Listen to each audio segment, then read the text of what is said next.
La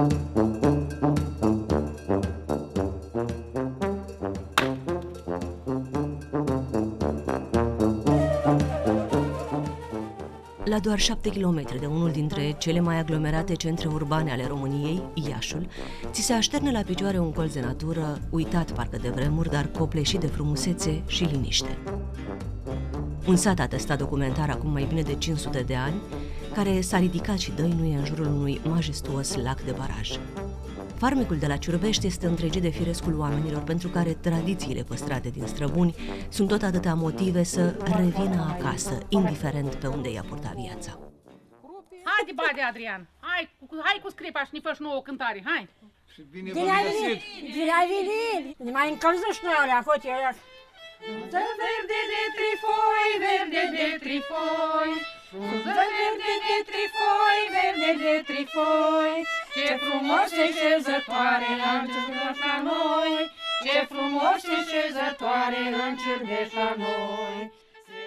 Eugenia Stan a lucrat o viață ca psiholog, dar când a venit momentul pensionării, alegerea a fost clară. S-a întors în satul natal. În casa în care s-a născut a descoperit lada de zestre a mamei, care i-a reamintit de copilărie și obiceiurile de atunci. În 2014 a înființat o asociație. De atunci, culege povești și notează fiecare obicei sau rețetă din zonă. Dacă ar veni așa, n-a servit cu ce am eu mai vechi și mai tradițional și mai autentic. Și pentru astea, pentru rețetele acelea, sunt și acele găluci cu pasat sau cu crupi, care sunt foarte gustoase și extraordinare. Dacă vreți să savurați gălușile cu crupe sau păsat, atunci pregătiți 1 kg de ceapă, 1 kg de morcov, 1 kg de crupe care se obțin din porumbul ciocantin cu bob rotund dat prin râșniță. Culegeți din grădină pătrunjel verde și rădăcină de pătrunjel, mărar, adăugați 400 de grame de bulion din roșii, 500 de ml de ulei, cimbru, foi de dafin, sare, piper și boia de ardei dulce. Haideți că m-am adus lemne uscate să meargă treaba.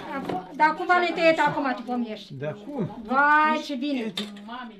Crupele se spală în mai multe ape și se lasă de cu seară la umflat pentru a fierbe mai ușor.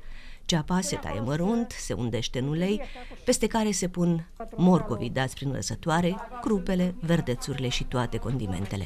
Umplutura se va înveli în foile de la 2 verse mari murate, apoi gălușile, se lasă la fier vreo 3-4 ore. Nu punem prea mult pentru că și foile de varză au sarea lor. Da? Uite așa, noi totdeauna punem după ochi.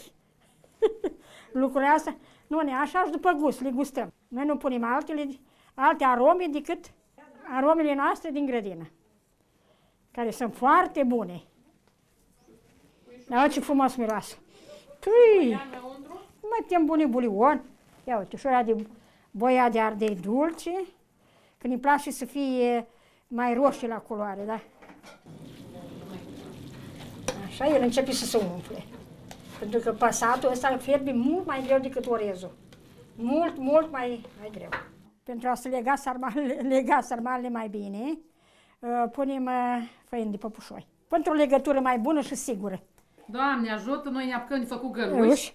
Dar ia spune tu, Eugenie, da. Facem căpășite? Da, căpăcite. Dar mai fete, facem toate, le facem căpășite. Da, că iese și frumoasă, și nu prea mari și delicate așa. Delicate, dar e delicate așa ca tine.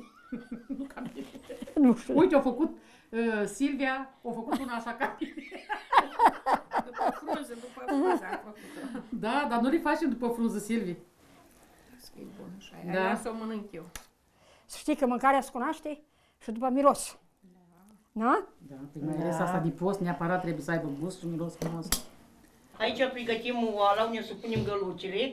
Am pus la fund cimbru uscat, mărar uscat, crenguțe de mărar uscat, după care punem varza, frunze de varză, foi de dafin,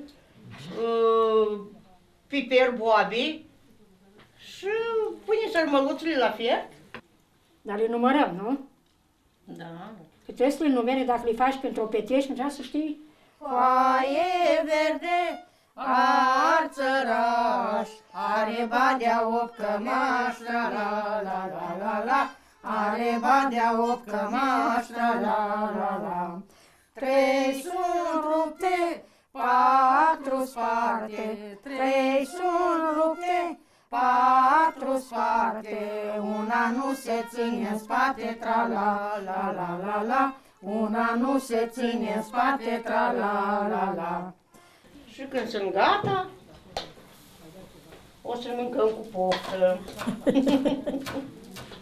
Și cu un păhăruț de vin pe lângă ele, și cu voie bună, și cu muzicantul nostru, și o să cântăm, și o să mâncăm.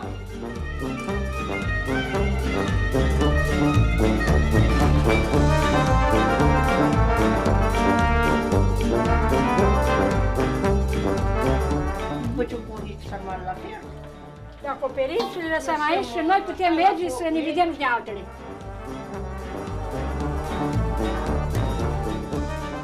Bunicii din Ciurbeș spun că fiecare șezătoare este pentru ei ca o terapie și că, ascultând poveștile satului, simt că întineresc. În plus, au înțeles care le este acum misiunea: să le transmită și turiștilor dragostea pentru valorile tradiționale autentice.